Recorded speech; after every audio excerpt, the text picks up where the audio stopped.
Hello, everyone. Happy New Year, and thank you for joining us. My name is Glenn Moore, and I chair the Investment Policy Committee at Gordon Asset Management.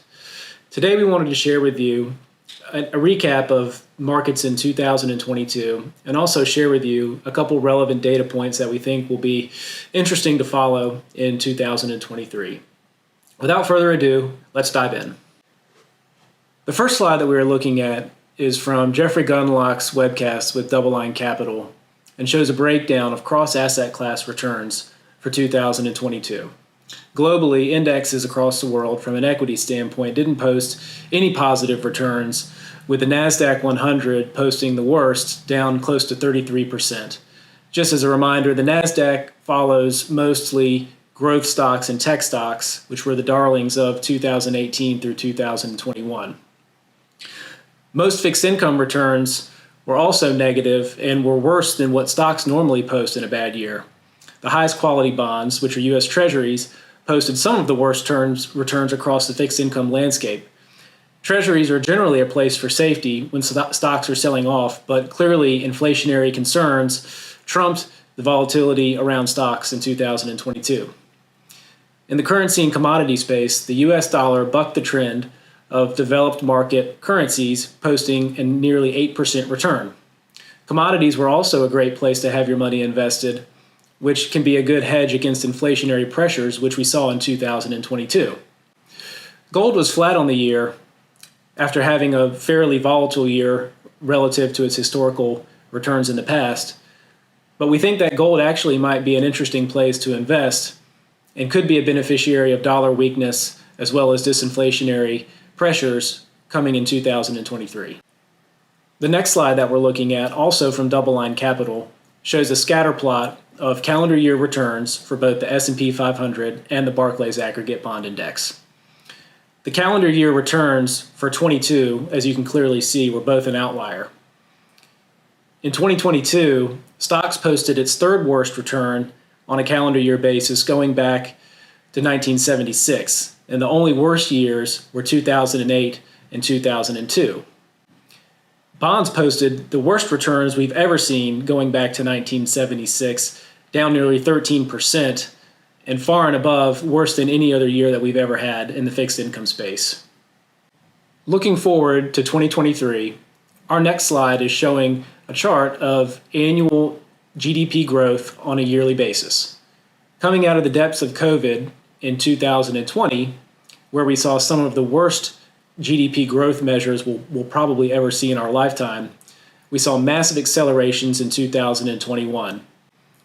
In the back half of 2022, we started to see significant declines in the growth of inflation. And going into 2023, we actually think that GDP could get close to 0% growth on a year-over-year basis in the first and second quarters of 2023. We think that this could be a significant headwind for stocks, as likely profits will also decelerate and probably will post negative year-over-year growth numbers in the first and second quarter of 2023. The next slide shows the annual change in CPI, which is the most common inflation measure, on a year-over-year basis. It appears that inflation has peaked, and we now think that disinflationary pressures will push CPI lower in the back half of 2023 and back to levels around 4%. The last two slides highlight concerns we have with the consumer. Many pundits in the financial media talk about the strength and resilience of the consumer, mainly because the labor market is tight. While the latter is true, we have some concerns with consumer behavior that could be exacerbated if we start to see an uptick in unemployment. The slide we are looking at now shows the annual change in consumer credit card balances and also the current interest rate for those credit card balances. Balances have increased over 15% on an annual basis, while interest rates on those credit card balances are at all-time highs. Higher balances, along with a higher interest rate, usually point toward increasing delinquencies and possibly bad debts that would need to be written off by banks, which is a headwind for that sector. The next chart provides further evidence that consumers are becoming strapped in their spending. The savings rate as a percentage of disposable income is now at lows that are worse than they were during the Great Financial Crisis. Bank deposits are now being depleted as well, and instead of having a net positive in savings, we're actually seeing net outflows from bank accounts. Certainly, inflationary pressures are not helping this, as consumers are having to spend more on everyday goods and items that they normally purchase. Overall, we think that 2023 will continue to prove fairly difficult for stocks. We think that, however, there could be interesting opportunities in risk-off assets such as treasuries and gold, and also in defensive-type sectors in the stock market like utilities and staples, and even possibly healthcare. Commodities, probably with inflation abating, will not have the same success that they had in 2022.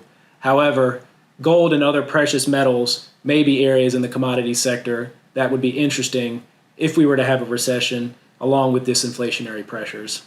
We hope that you found this update timely and informative. If you have any questions or you'd like to talk with us further, please feel free to reach out to us at info@wealthqb.com. Thanks again, and have a great day.